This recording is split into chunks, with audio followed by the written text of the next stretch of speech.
Hello students, आज हम बात करने वाले हैं regarding the Le Chatelier principle. Basically अगर हम बात करें तो ली टेटलियर प्रिंसिपल जो होता है वो हमें हेल्प करता है कि जब भी इक्विलिब्रियम कोई सिस्टम के अंदर आ चुका है तो वो किस तरह से, अगर मान लो आपने एक्सटर्नली उसे किसी तरह से डिस्टर्ब कर दिया है तो इक्विलिब्रियम किस डायरेक्शन में मूव करने वाला है। बिकॉज एक चीज हमने पढ़ी है अभी तक कि इक्विलिब्रियम कांस्टेंट जो होता है वो हमेशा सेम रहता है। It only depends on temperature. तो सिर्फ टेम्परेचर डिपेंडेंट क्वांटिटी है, टेम्परेचर के साथ ये बदलता है, बाकी पर्टिकुलर रिएक्शन के लिए इक्विलिब्रियम कांस्टेंट चेंज नहीं होता। एक और चीज हमने पढ़ी थी कि अगर मान लो रिएक्शन को ही आप बदल दो then equilibrium constant will change. तो अभी हम बात कर रहे हैं कि सपोज इक्विलिब्रियम कांस्टेंट या पर्टिकुलर रिएक्शन जो है उसमें अगर आप कंसंट्रेशन बदल दीजिए या प्रेशर बदल दो, आप वॉल्यूम बदल दो या कंटेनर का साइज चेंज कर दो, रिएक्शन के अंदर कैटलिस्ट ऐड कर दो, तो इन सब चीजों से इक्विलिब्रियम किस तरह से डिस्टर्ब होगा उसके बारे में हम बात करने वाले हैं। ठीक है, चलिए तो ली टेटलियर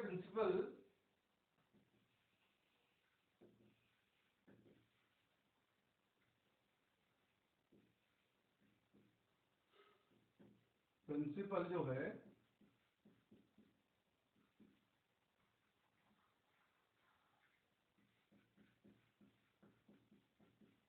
ये क्या यूज होने वाला है इसके बारे में देख सकते हैं। देखिए, it helps to predict the direction of equilibrium reaction when a change is applied।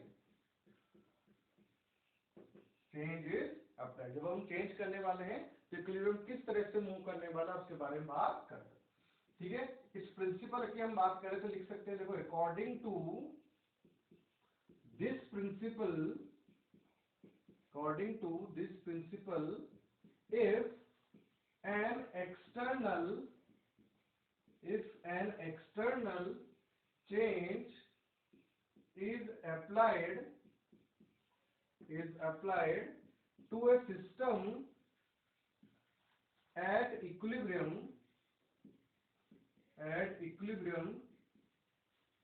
Then जब भी हम क्या कर रहे हैं, कोई भी इक्विलिब्रियम पे कोई सिस्टम है, कोई भी पर्टिकुलर रिएक्शन है जिसमें इक्विलिब्रियम आया हुआ है, तो हमने स्टार्टिंग में पढ़ा हुआ था चीजें कि इक्विलिब्रियम के ऊपर क्या होता है, रिएक्टेंट प्रोडक्ट सभी का अमाउंट कांस्टेंट हो जाता है, टाइम के साथ चेंज नहीं हो रहा है। तो हम क्या कर रहे हैं कि वहां पे तो चेंज नहीं हो रहा है तो हम एक्सटर्नली कुछ चेंज अप्लाई कर रहे हैं कि external change apply to system equilibrium, then equilibrium कहीं शिफ्ट होने वाला है, then equilibrium will shift in that direction where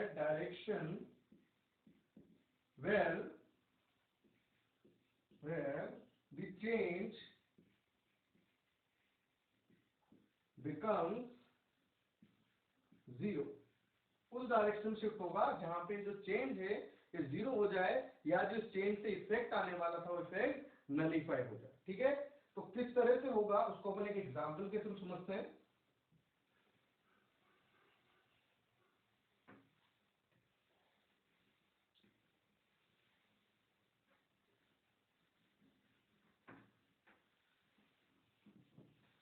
चलिए अपन एक एग्जांपल ले लेते हैं, उस एग्जांपल के थ्रू ये सारे के सारे फैक्टर्स की हम बात करेंगे। कौन कौन से फैक्टर से एक्सटर्नली हम क्या चीज चेंज करेंगे, कोई भी रिएक्शन का कंसंट्रेशन या प्रेशर, टेम्परेचर, वॉल्यूम, कैटलिस्ट, कोई अलग गैस उसके अंदर इंट्रोड्यूस कर देंगे, इन सारे फैक्टर्स की हम बात करने वाले। चलिए तो एक एग्जांपल के थ्रू बात करते हैं। जैसे मान लो मैंने एग्जांपल ले लिया है PCl5 gas in equilibrium with PCl3 gas plus Cl2 gas. बेटा अगर हम बात करें तो इस रिएक्शन का अगर डेल्टा Ng की मैं बात करूं तो डेल्टा Ng क्या होगा बेटा, प्रोडक्ट में गैस के मोल 2 है, रिएक्टेंट में गैस का मोल 1 है, तो डेल्टा Ng क्या होता है, प्रोडक्ट में गैस के मोल माइनस रिएक्टेंट, मतलब डेल्टा Ng इक्वल टू 1 है, या मैं बोल सकता हूं delta Ng is greater than 0।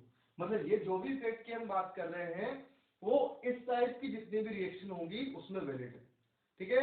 अगर डेल्टा एच लेस देन 0 होगा तो इफेक्ट रिवर्स हो जाएगा, उसके बारे में हम बाद में बात करेंगे। चलिए देखो हम इसके अंदर एक एजम्पशन ले लेते हैं, या तो हम लिख सकते हैं कि PCl5 के इनिशियल मोल 1 ले लो, इक्विलिब्रियम पे क्या होगा 1 माइनस अल्फा, तो इसका बनेगा अल्फा और इसका बनेगा अल्फा, उससे इक्विलिब्रियम कांस्टेंट लिख सकते हैं।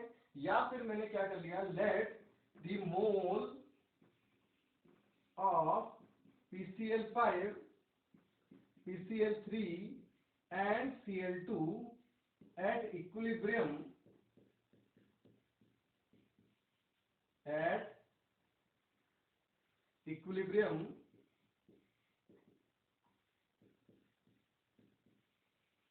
are A, B and C मोल, ठीक है। और एक और चीज हम ले सकते हैं कंटेनर का वॉल्यूम, ये भी ले लिया मैंने, and volume of container is V litre. V litre इस वॉल्यूम का हमने कंटेनर का वॉल्यूम हमने ले लिया है। तो अगर मैं रिएक्शन का इक्विलिब्रियम कांस्टेंट लिखूं तो हमें पता लगे बेटा PCl5 के मोल कितने इक्विलिब्रियम पे, 8 इक्विलिब्रियम दिया है इनिशियल में, तो इक्विलिब्रियम पे मोल A हो गए, इसके मोल इक्विलिब्रियम पे मान लिए B हो गए, और इसके कितने होंगे बेटा C। तो अगर मैं इसका इक्विलिब्रियम कांस्टेंट Kc लिख रहा हूं तो Kc क्या होता है, प्रोडक्ट का कंसंट्रेशन, PCl3 into Cl2 का कंसंट्रेशन अपॉन PCl5 का कंसंट्रेशन। तो देखिए कंसंट्रेशन होता है मोल डिवाइडेड बाय वॉल्यूम, तो बेटा PCl3 का कितना हो जाएगा B bye V, similarly Cl2 का C by V divided by PCl5 का हो जाएगा A बाय V। तो इस V से एक V कैंसिल आउट हो गया, देखिए क्या बचने वाला है B इंटू C, और ये B नीचे आ जाएगा तो क्या बचेगा A इंटू V। तो हमारे पास इक्विलिब्रियम कांस्टेंट Kc की वैल्यू आ गई है B into C upon A into V। अब B और C क्या है, प्रोडक्ट का अमाउंट, और A क्या है, रिएक्टेंट का अमाउंट, और V is the volume of container. अब हम बात करेंगे कि सपोज मान लो मैं ये इनिशियल या इक्विलिब्रियम के अंदर बाहर से कुछ ऐड करके PCl5 के मोल चेंज कर दूं, इट मींस क्या होगा, रिएक्टेंट का अमाउंट मैंने बदल दिया। अगर मान लो B और C को चेंज कर रहा हूं, इट मींस मैं प्रोडक्ट का अमाउंट चेंज कर रहा हूं, तो क्या इक्विलिब्रियम पे होने वाला। चलिए इसी से अपन आगे समझेंगे, यहां से चीजें, इस इक्विलिब्रियम कांस्टेंट को अपन एक जगह पे लिख सकते हैं। यहां पे मैं लिख देता हूं कि हमारे पास Kc कितना है इस रिएक्शन का, B into C upon A into V।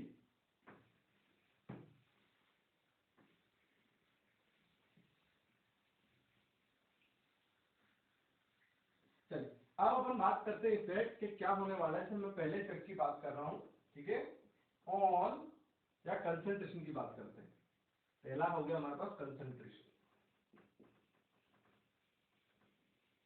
चलिए कंसंट्रेशन में अगर हम बात करें किसकी, अगर मान लो मैं रिएक्टेंट का कंसंट्रेशन बढ़ा दो, बेटा ए क्या है यहाँ पर, रिएक्टेंट है PCl5 का अमाउंट, तो अगर ए की वैल्यू अगर आप बढ़ा दोगे, ए के अंदर इक्विलिब्रियम पे कुछ और ऐड कर दोगे, बाहर से मैं क्या कर रहा हूँ ऐड, क्योंकि चेंज जितने भी होंगे वो सब कब होंगे, इक्विलिब्रियम पे एक्सटर्नली चेंज हो रहे हैं।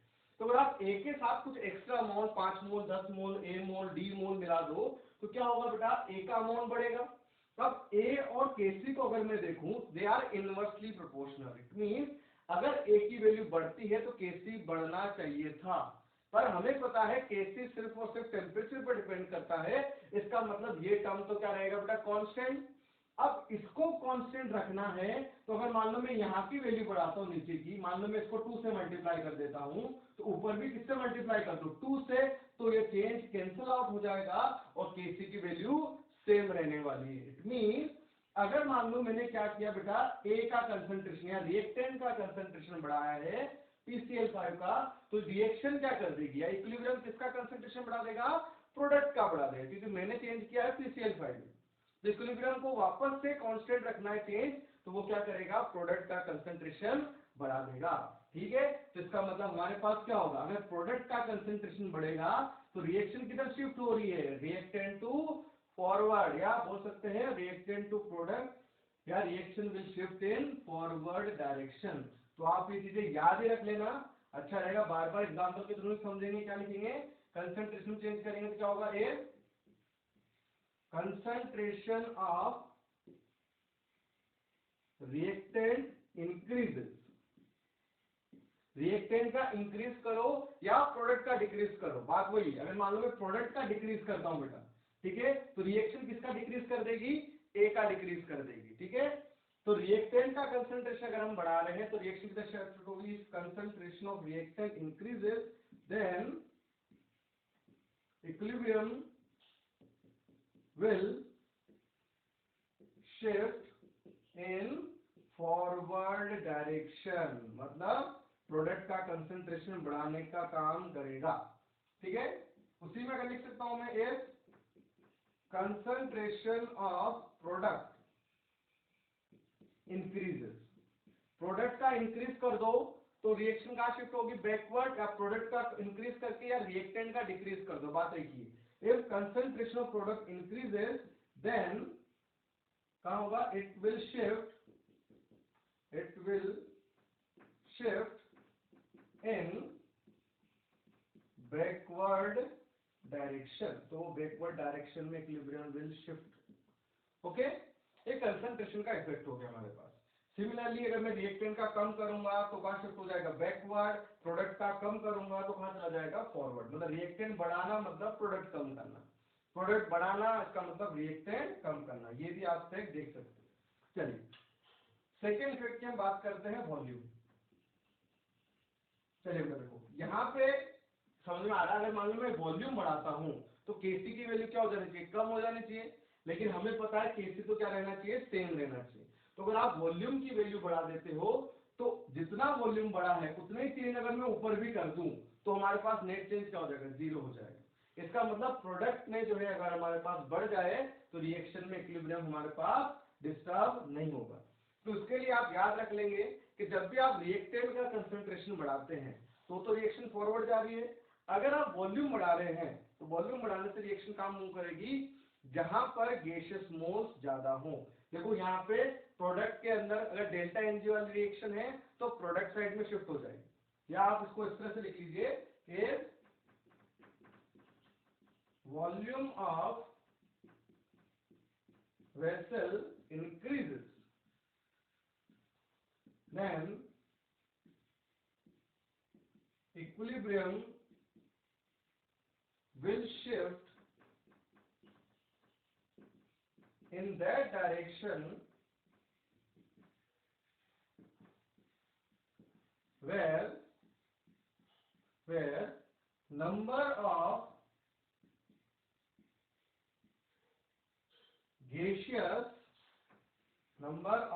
gaseous moles are high, जहां पे गैसियस मोल्स ज्यादा हो वहां पे शिफ्ट होगा अगर आप वॉल्यूम बढ़ाते हैं तो।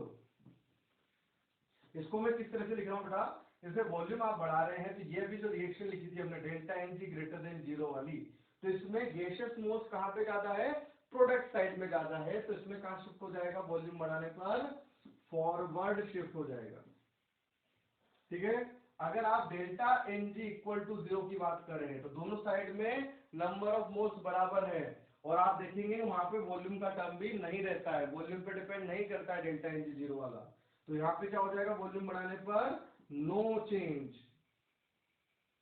सिमिलरली अगर मैं delta n g less than zero की बात कर रहा हूं तो वॉल्यूम बढ़ाने पे क्या हो जाएगा, वहां पर बैकवर्ड डायरेक्शन में इक्विलिब्रियम विल शिफ्ट, ठीक।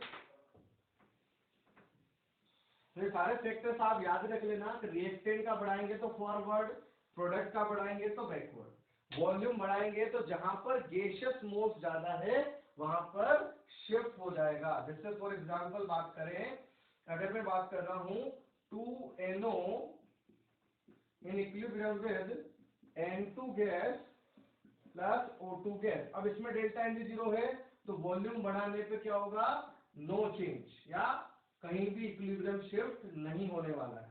अगर आप इस रिएक्शन की बात कर रहे हैं 2SO2 gas plus O2 gas in equilibrium with 2SO3 gas, और क्वेश्चन में आपसे पूछा जाए, ये रिएक्शन दे दी और पूछा जाएगा on increasing volume find the direction of equilibrium, तो वॉल्यूम बढ़ा दूं अगर मैं इसमें तो बेटा गैस के मोल कहां जाता है, रिएक्टेंट में। देखिए 1 और 2 3, इधर कितने हैं 2, तो कहां शिफ्ट होगा रिएक्शन में इक्विलिब्रियम बैकवर्ड। और यहां से भी देख सकते हैं कि डेल्टा एनजी कितना आएगा इसका 2 माइनस 3 माइनस 1, तो नेगेटिव, तो reaction will shift in backward direction. तो ये हमने वॉल्यूम बढ़ाने का इफेक्ट देखा है, तो वॉल्यूम कम करने का इफेक्ट क्या हो जाएगा इसका, रिवर्स हो जाएगा। ठीक है, वो याद रख लेंगे अपन, है ना। चलिए नेक्स्ट की हम बात करते हैं इफेक्ट ऑफ प्रेशर। चलिए बेटा देखो, प्रेशर और वॉल्यूम जो होते हैं वो इनवर्सली प्रोपोर्शनल होते हैं।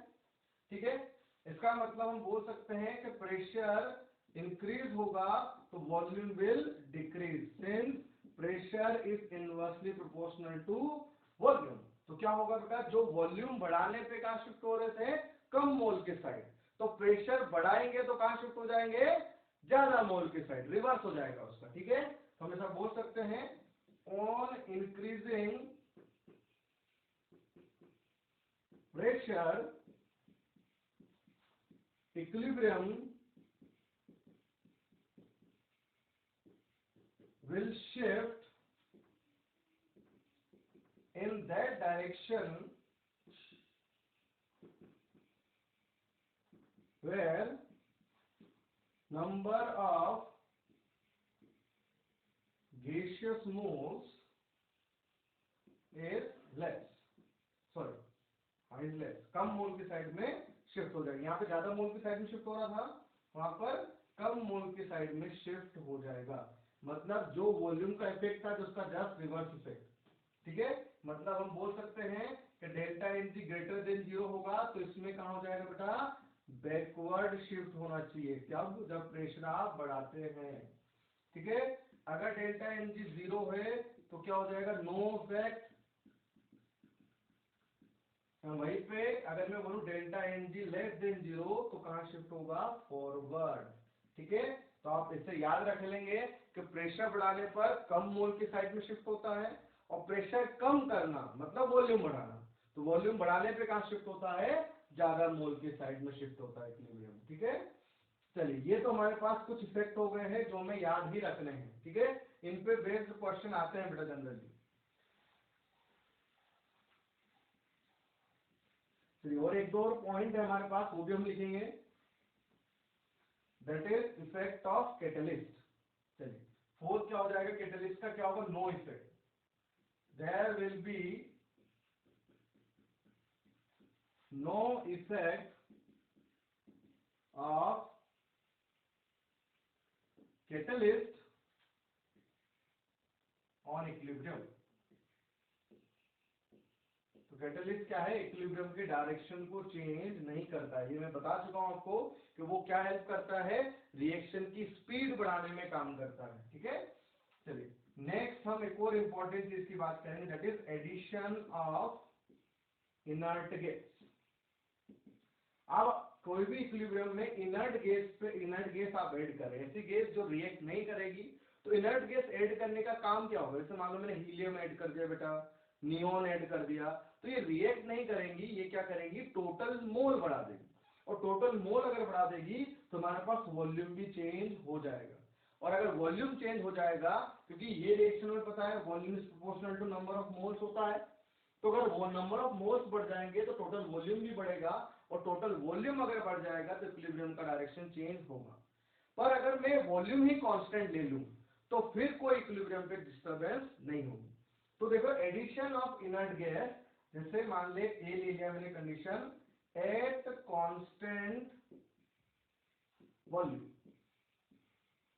तो क्या हो जाएगा बेटा, एट कांस्टेंट वॉल्यूम की बात करूंगा, नो इफेक्ट, कोई इफेक्ट नहीं होगा अगर आप वॉल्यूम कांस्टेंट रख रहे हैं तो। और अगर आप प्रेशर कांस्टेंट रख रहे हैं एट कांस्टेंट प्रेशर, अब वॉल्यूम कांस्टेंट नहीं है, तो क्या हुआ बेटा कि आपके पास जैसे आपने क्या किया, नंबर ऑफ मोल्स बढ़ा है by addition of inert gas, जैसे लाइक हीलियम नियोन आपने ऐड कर दिया, तो इनका अमाउंट ऐड करने से क्या होगा, टोटल मोल बढ़ेंगे, और टोटल मोल बढ़ेंगे तो वॉल्यूम बढ़ जाएगा, और वॉल्यूम बढ़ जाएगा तो रिएक्शन कहां शिफ्ट होती है, जहां पे नंबर ऑफ मोल्स ज्यादा होते हैं। तो एट कांस्टेंट प्रेशर पे अगर आप इनर्ट गैस ऐड कर रहे हैं, देन इक्विलिब्रियम, या यहाँ पे लिख देता हूं पूरी लाइन,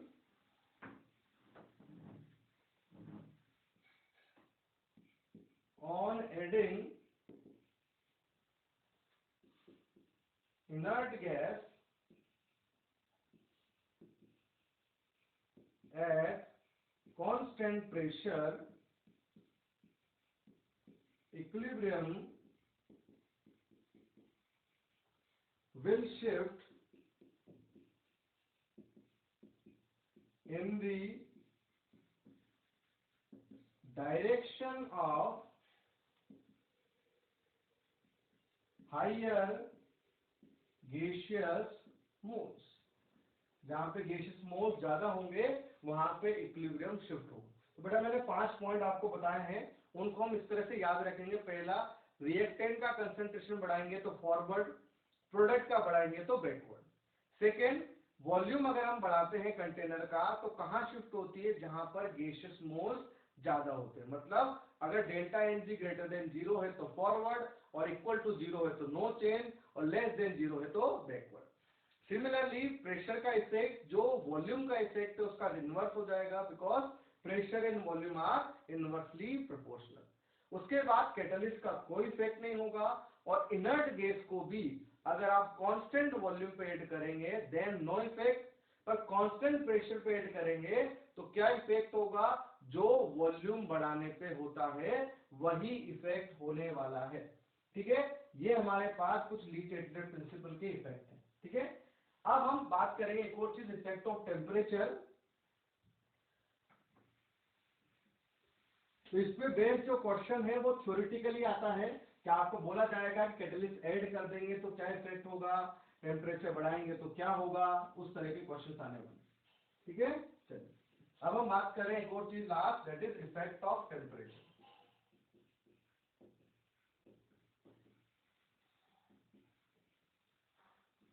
टेम्परेचर का इफेक्ट जो है एक इक्वेशन के थ्रू हम बताते हैं, उस इक्वेशन को बोला जाता है वेंट ऑफ इक्वेशन।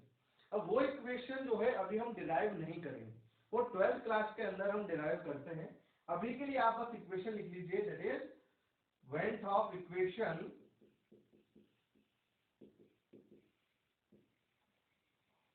सिंपल सी एक इक्वेशन आप देखो, log k2 upon k1 is equal to delta H upon 2.303 r into 1/T1 minus 1/T2, ये इक्वेशन होती है।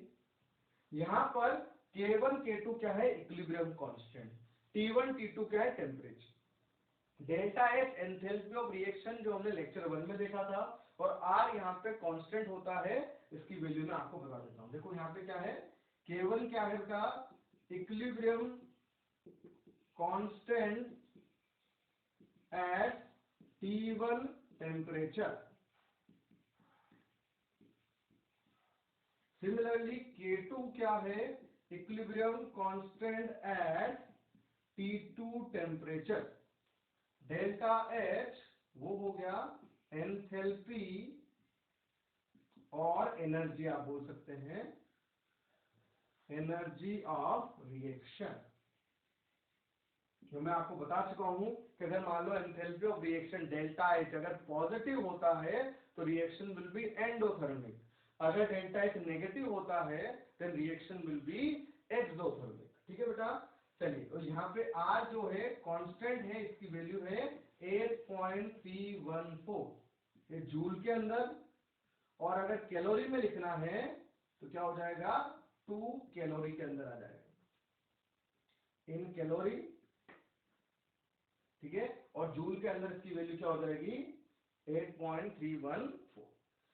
चलिए अब इसके बारे में बात करते हैं, ये रिएक्शन जो है बेसिकली इसका यूज करेंगे हम बहुत सारे क्वेश्चन सोल्व करने के लिए जो इफेक्ट ऑफ टेम्परेचर को एक्सप्लेन करें। ठीक, चलिए अब मैं समझाता हूं इसके अंदर हम क्या कर रहे हैं चीजें।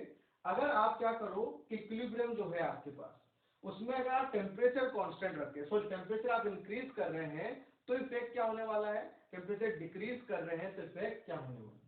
चलिए इस रिएक्शन के बेसिस पे हम बात करेंगे। अब तो पहला मैं ले रहा हूं किसके लिए, for endothermic reaction. Endothermic reaction. बेटा एंडोथर्मिक अगर रिएक्शन है इसका मतलब क्या होगा, रिएक्शन में delta H will be greater than 0। R तो पॉजिटिव वैल्यू है, सही, ये वैल्यू भी पॉजिटिव है। अगर मान लो मैं टेम्परेचर बढ़ा देता हूं, टेम्परेचर अगर मैंने बढ़ा दिया तो बेटा मान लेते हैं T1 कितना है 300 और T2 कितना कर दिया मान लो मैंने 600। तो बेटा 1/300 माइनस 1/600 वैल्यू क्या आएगी, पॉजिटिव आएगी, क्योंकि जितना ज्यादा T2 की वैल्यू बड़ी होगी ये नंबर उतना छोटा होता जाएगा और इन दोनों का डिफरेंस क्या होता जाएगा, पॉजिटिव वैल्यू। तो हम बोल सकते हैं अगर डेल्टा H ग्रेटर देन 0 है मतलब एंडोथर्मिक रिएक्शन है, एंड ऑन इंक्रीजिंग टेम्परेचर, अब हम क्या कर रहे हैं साथ में टेम्परेचर बढ़ा रहे हैं, तो क्या होगा, T2 will be greater than T1, ये सारी कंडीशन है। तो बेटा यहाँ पे क्या क्या चीजें हुई अभी तक, 1/T1 माइनस 1/T2, इस पूरे की वैल्यू क्या आएगी, पॉजिटिव, क्योंकि T2 is greater than T1 है। ये टर्म पॉजिटिव है, डेल्टा H मैंने पॉजिटिव ले लिया, ये टर्म भी पॉजिटिव है, इसका मतलब पूरी की पूरी वैल्यू क्या हो गई, एक हमारे पास पॉजिटिव है। इसका मतलब इक्वल के इस साइड वाली वैल्यू भी क्या होनी चाहिए, पॉजिटिव। अब ये वैल्यू पॉजिटिव कब आ सकती है, जब K2 क्या हो, बड़ा हो किससे, K1 से। तो K2 अगर K1 से बड़ा है इसका मतलब इक्विलिब्रियम कांस्टेंट की जो वैल्यू है टेम्परेचर बढ़ाने पर वो बढ़ गई, और इक्विलिब्रियम कांस्टेंट अगर बढ़ेगा मतलब रिएक्शन का मूव करेगी फॉरवर्ड। तो आप बोल सकते हैं for endothermic reaction on increasing temperature that is T2 greater than T1, then equilibrium will shift forward, या प्रोडक्ट की साइड में शिफ्ट होगा। अगर आप टेम्परेचर कम कर देंगे तो कहां शिफ्ट हो जाएगा बेटा, बैकवर्ड, इसका जस्ट रिवर्स हो जाएगा। ठीक है, अब हम टेम्परेचर बढ़ाने की बात कर रहे हैं। सिमिलर इफेक्ट मैं किसके लिए बात कर रहा हूं, एक्सोथर्मिक रिएक्शन के लिए। तो एक्सोथर्मिक रिएक्शन के अंदर क्या होगा, B part for exothermic reaction. अगर मैं एक्सोथर्मिक ले रहा हूं मतलब डेल्टा है, उसका क्या दिया होगा, नेगेटिव दिया होगा। तो उसके लिए क्या कर रहे हैं, वही टेम्परेचर बढ़ाने पर on increasing temperature that is T2 greater than T1। तो बेटा T2 ग्रेटर देन T1 मतलब ये टर्म तो पॉजिटिव आया, पहले वाली कंडीशन है, और ये वाला टर्म नेगेटिव हो गया। ये नेगेटिव मतलब ये ओवरऑल वैल्यू नेगेटिव, ये नेगेटिव, तो ये दोनों भी क्या नीचे नेगेटिव, मतलब K2 should be less than K1। तो हम बोल सकते हैं then reaction will shift in backward direction,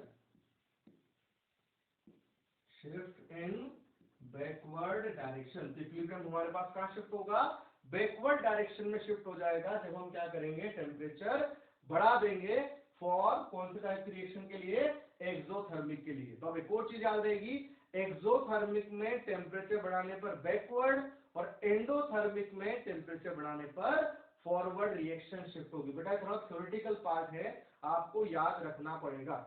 ठीक है, इक्विलिब्रियम के सवाल या ली टेटलर प्रिंसिपल के सवाल करने के लिए। ठीक है, ये हमारे पास ली टेटलर प्रिंसिपल था। इससे रिलेटेड जितने भी क्वेश्चन है मॉड्यूल में वो आप लोग कर लेना। ठीक है, अगले लेक्चर्स के अंदर मैं वो क्वेश्चन सारे के सारे डिस्कस करने वाला हूं। ठीक है, चलिए, तो ली टेटलर वाले क्वेश्चन आप करना, अगले लेक्चर में मैं डिस्कस करके मैं आपको एक एक क्वेश्चन यहाँ पे समझाऊंगा। उससे क्या होगा बेटा, सारे क्वेश्चन क्लियर हो जाएंगे। ठीक है, बाकी अभी जो डिग्री ऑफ डिसोसिएशन के क्वेश्चंस बचे हुए हैं वो आप बाद में कर लेना, और पहले ये वाले क्वेश्चन आप सारे के सारे सॉल्व करेंगे। ठीक है, चलिए अब एक और चीज की हम बात करते हैं, अगर ग्राफ के क्वेश्चन अगर आए इसी के अंदर, वेंट ऑफ इक्वेशन का ग्राफ का क्वेश्चन तो मैं बता दूंगा आपको। ठीक है, अभी बता ही देता हूं, ग्राफ किसके ऊपर, वेंट हॉफ इक्वेशन। ये जो इक्वेशन डिराइव करी है अभी अपन ने log K2/K1, वो वाली इक्वेशन कहां से आई है, इस इक्वेशन से आती है। ये होती K is equal to A e की पावर माइनस डेल्टा H/RT। ठीक है, ये बहुत डिफिकल्ट सी लग रही है आपको अभी, यहाँ पे A कांस्टेंट है, आर्मीनियस कांस्टेंट बोलते हैं। ठीक है, इससे बेस ज्यादा क्वेश्चन हमें नहीं करने हैं। ग्राफ वाला क्वेश्चन हमारे पास क्या आता है, अगर मैं दोनों साइड में लॉग ले लूं तो बेटा दो तरह के लॉग होते हैं, एक होता है ln और एक होता है log, log। log होता है लॉग, इसका बेस होता है 10, और एक होता है ln, इसे बोलते हैं नेचुरल लॉग, और इसका बेस होता है e। तो यहाँ पे हम कौन सा लॉग ले रहे हैं, नेचुरल लॉग, ठीक है। तो अगर आप यहाँ पे लॉग ले लेंगे तो ln k is equal to ln a, अब इसका लॉग लेंगे तो क्या बनेगा, लॉग, या ये पावर में वैल्यू बाहर आ जाएगी तो इक्वेशन बन जाएगी, देखो minus delta H by R T log e, ठीक है। तो ln e की वैल्यू कितनी हो जाती है, 1 हो जाती है, तो इसको मैं हटा देता हूं। तो आपके पास ये इक्वेशन है, ये याद रख लेना आप equation direct, log k is equal to log a minus delta H by R into 1 by T. ये इक्वेशन आप ग्राफ के लिए याद रख लो के लिए। अगर इसमें log बेस 10 कर देते हैं, वो इसको एलओजी में अगर बदलना है तो क्या बन जाएगा, log k बराबर ये हो जाएगा log a, बस एक अंतर आएगा कि यहाँ पे r के आगे किससे मल्टीप्लाई कर देंगे, 2.303 से कर देंगे। थोड़ा सा मुश्किल है रिएक्शन, ठीक है, ये इक्वेशंस जो है थोड़ी मुश्किल है, पर आप प्रैक्टिस करेंगे, एक क्वेश्चन या दो क्वेश्चन दिए मॉड्यूल में, उसके लिए हम यूज कर लें। जब मैं आपको आयनिक इक्विलिब्रियम पढ़ाऊंगा बेटा तो लॉग का कंसेप्ट मैं आपको समझा दूंगा कि लॉग क्या होता है, लॉग की प्रॉपर्टीज क्या है, लॉग m इंटू n क्या होने वाला है, ये सारी चीजें हम पढ़ लें, ठीक है। तो ये दो इक्वेशन है। अब इसके बेस जो है ग्राफ अगर मुझे बनाना है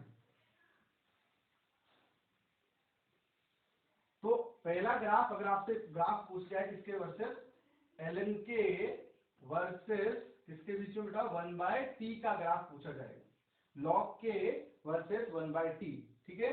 तो इक्वेशन के हिसाब से अगर हम देखें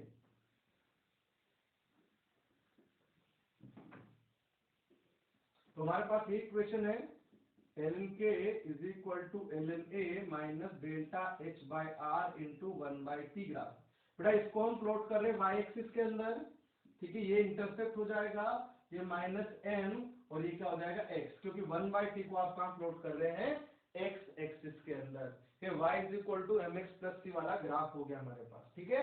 चलिए, तो ऐसे में हम क्या करने वाले हैं, ग्राफ में log k को y एक्सिस में लिख रहे हैं हम और 1 बाय टी को x एक्सिस में।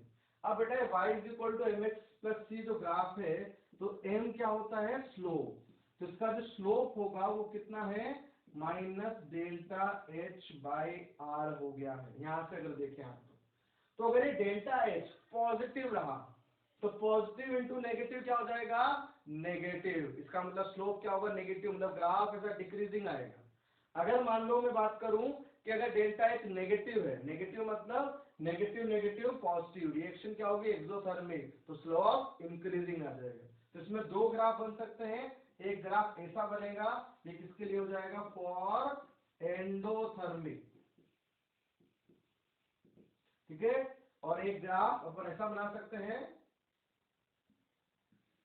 ये इंक्रीजिंग ग्राफ होगा ln के वर्सेस 1 बाय टी का फॉर एक्सोथर्मिक। तो दोनों ग्राफ आप बना लेना, ठीक है, इनका स्लोप जो है minus delta H by R रहने वाला है, और ये होता है इंटरसेप्ट, इसे बोलते हैं। तो सी की वैल्यू किसके बराबर हो रही है यहाँ पे, log a के बराबर, इसे बोलते हैं इंटरसेप्ट, ठीक है। ये हमारे पास ग्राफ का इंटरसेप्ट और स्लोप मैंने बता दिया है, ठीक है। ये एक आध क्वेश्चन में दे रखा है सॉल्व एग्जांपल में, तो उसको समझने के लिए मैंने बता दिया, ठीक है।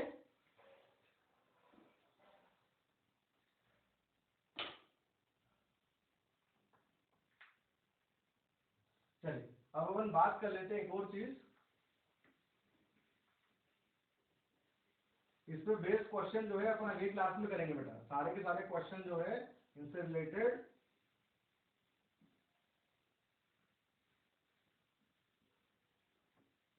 एक क्लास डेरिवेशन में करने वाला हूं मैं, that is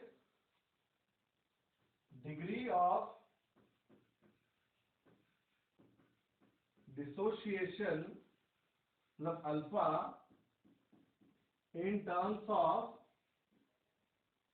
in terms of vapor density,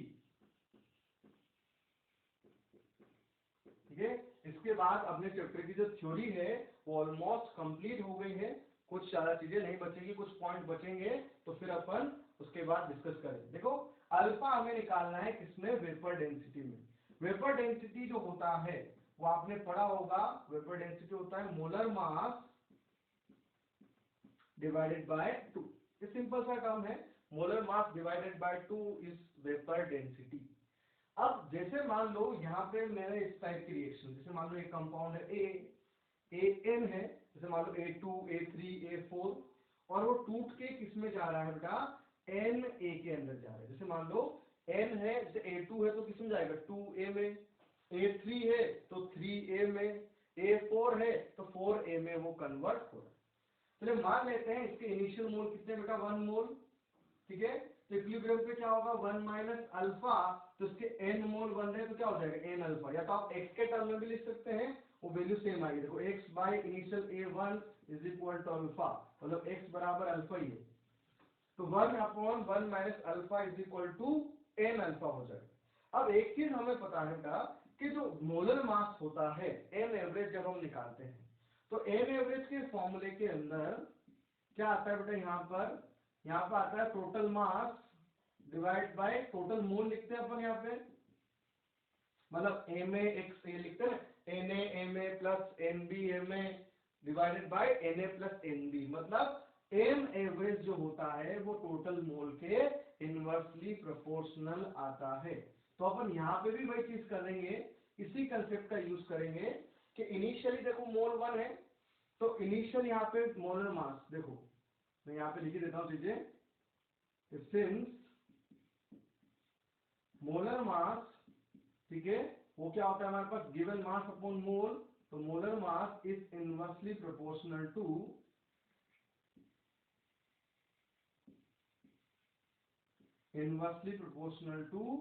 मोल होता है, ठीक है, टोटल मोल के इनवर्सली प्रोपोर्शनल होगा। और वेपर डेंसिटी और मोलर मास क्या है, डायरेक्टली प्रोपोर्शनल। इसका मतलब vapour density is directly proportional या इनवर्सली प्रोपोर्शनल टू क्या हो जाएगा, मोल। देखिए बेटा यहां से मैंने बताया कि molar mass inversely proportional to mole है, वो कैसे निकालेंगे अपन, क्योंकि गिवन मास तो कांस्टेंट होता है, ठीक है, और vapour density directly proportional to molar mass, तो इसका मतलब वेपर डेंसिटी भी क्या होगा, इनवर्सली प्रोपोर्शनल टू मोल हो गया है। अब यहां पर हम बात करेंगे तो इनिशियल मोल वो कितने हैं, 1, और मोल एट इक्विलिब्रियम, इक्विलिब्रियम पे कितने मोल हो गए बेटा, इन दोनों के मिला देंगे तो कितना हो जाएगा, 1 minus alpha plus n alpha, ये मोल हो गए। चलिए तो इसके हिसाब से अगर हम वेपर डेंसिटी की बात करें, चलिए तो हमारे पास देखो मैंने बोल दिया कि मान लो वेपर डेंसिटी ये इनिशियल हो गया, इनिशियल वेपर डेंसिटी को लिख देता हूं let initial vapour density is equal to बड़ा वाला d, and vapour density at equilibrium it is small d, या इसको बोल सकते हैं इसका मिक्सचर का वेपर डेंसिटी, क्योंकि इक्विलिब्रियम पे क्या बन गया है, A और An का मिक्सचर। तो इनिशियल वेपर डेंसिटी जो D है वो किसके इनवर्सली प्रोपोर्शनल होना चाहिए बेटा, इनिशियल मोल दैट इज 1, और यहां पर जो इक्विलिब्रियम की वेपर डेंसिटी है D वो किसके इनवर्सली प्रोपोर्शनल होगी, इक्विलिब्रियम के moles that is 1 minus alpha plus n alpha. तो ये इक्वेशन 1 हो गया और ये इक्वेशन 2 हो गया। अब मैं अगर इक्वेशन 1 को इक्वेशन 2 से डिवाइड कर देता हूं, ठीक है, इक्वेशन 1 डिवाइड बाय इक्वेशन 2, मतलब d बाय d हो जाएगा, तो क्या आएगा 1 divide by 1 upon 1 minus alpha plus n alpha, मतलब ये टर्म ऊपर चला जाएगा, तो d by d is equal to 1 minus alpha plus n alpha, या इसको लिख सकते हैं 1 प्लस n माइनस 1 अल्फा। तो हमें अल्फा निकालना था, तो देखिए कितना आ जाएगा, d बाय d, इस एक को इधर ले आए तो -1 is equal to n minus 1 alpha, ठीक है। तो बेटा अल्फा इज इक्वल टू कितना आ रहा है, n माइनस 1 को उधर ले आओ, 1 upon n minus 1 into d minus d by d। मैंने क्या किया, यहाँ पे d एलसीएम ले लिया, तो d ऊपर चला गया तो d minus d by d। तो डिग्री ऑफ डिसोसिएशन की value in terms of vapour density हमारे पास आगे है d minus D by D. अब इसमें याद रखना है कि ये बड़ा वाला d क्या है, इनिशियल वेपर डेंसिटी, मतलब इनिशियल रिएक्टेंट का molar mass divided by 2। Small d क्या है, वेपर डेंसिटी एट इक्विलिब्रियम या मिक्सचर की वेपर डेंसिटी, तो वो स्मॉल d से हम उसे रिप्रेजेंट कर रहे हैं। n मतलब कितने मॉलिक्यूल बनने वाले हैं, ठीक है, उसके लिए फॉर्मूला हो जाएगा। अब इसको किस तरह से लिख रहे हैं, जैसे मान लो ये एग्जांपल है हमारे पास, PCl5 gas in equilibrium with PCl3 gas plus Cl2 gas. और आपको दे रखा है कि रिएक्शन में अगर मैं देखूं तो n की वैल्यू क्या होगी बेटा, पहले ये कितने से 1, अब इससे कितने बने देखो, 1 और 1 2, तो n बराबर कितना हो गया, यहाँ पे 2 हो गया। तो इसके लिए अल्फा कितना हो जाएगा, 1/2 minus 1 into d minus D by d, मतलब आंसर आ जाएगा d minus D by d. ये इस क्वेश्चन का आंसर आ जाएगा, ठीक है। इस तरह से हम इसका अल्फा कैलकुलेट कर सकते हैं। अब वो क्वेश्चन पे डिपेंड करेगा कि आपको वैल्यूज कौन कौन सी दे रखी है, ठीक है। तो मान लो इनिशियल वेपर डेंसिटी आपको नहीं दे रखी है, तो हम क्या करेंगे, initial molecular mass divide by 2 कर लेंगे। वेपर डेंसिटी ऑफ मिक्सचर नहीं गिवन होगी तो वो हम यहाँ पे निकाल लेंगे, वो मैं वेपर डेंसिटी ऑफ या मोलर मास ऑफ मिक्सचर के थ्रू कैलकुलेट कर सकता हूँ। जनरली अगर आपको अल्फा निकालना होगा तो ये दोनों वैल्यू गिवन होगी और अपन सब्स्टिट्यूट करके आंसर निकाल सकते हैं, ठीक है। चलिए, तो बाकी की जो चीजें हैं इसमें क्या क्या चीजें हो रही है, इसके जो क्वेश्चंस वगैरह हैं वो अपन अगली क्लास में करेंगे। वो वेपर डेंसिटी से रिलेटेड क्वेश्चन भी हो जाएंगे। और एक होमवर्क आपके पास सभी के लिए है कि आप ली टेटलियर प्रिंसिपल के सारे क्वेश्चन करेंगे, एक और बार उसको रिवाइज करके उसके नोट्स बना के उसको आप अच्छे से समझ के उसके क्वेश्चन ट्राई करना। वेपर डेंसिटी से रिलेटेड क्वेश्चन मैं आपको अगली क्लास में करवा दूंगा, ठीक है। Thank you.